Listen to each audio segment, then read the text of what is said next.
thought about whether the language you speak can actually change how you see the world? Many studies in psychology, linguistics, and anthropology suggest that it really does.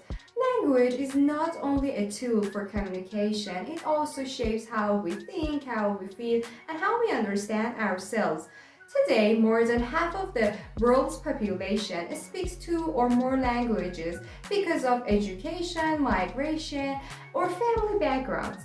So, the big question is, does being bilingual or multilingual change the way we experience emotions and understand our identity? So, let's explore this idea.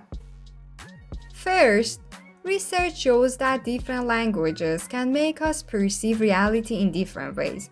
Many bilingual people say they actually feel a change inside themselves when they switch languages. Their behavior may change, their emotional reactions may change, and even others may see them differently depending on the language they use.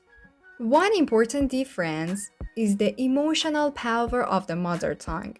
Because we grew up with it, we attach our childhood memories, family experiences, and early feelings to this language.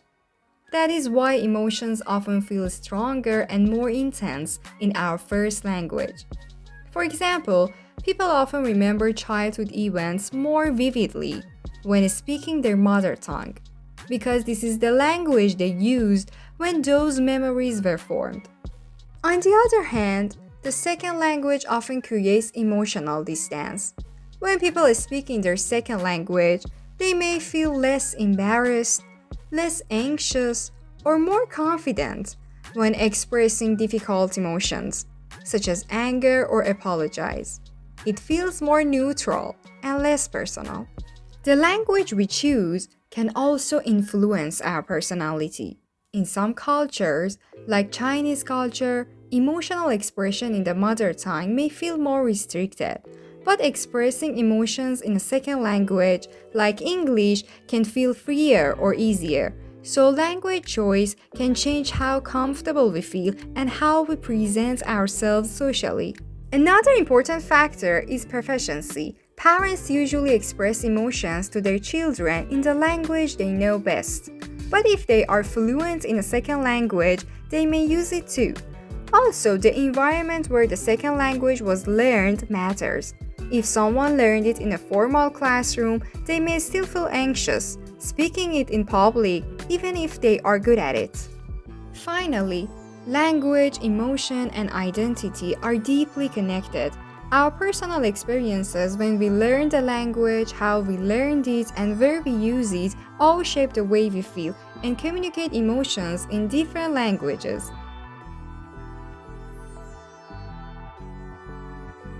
In the end, understanding how emotions work across languages help us communicate better in a multilingual world. It also has important implications for language learning.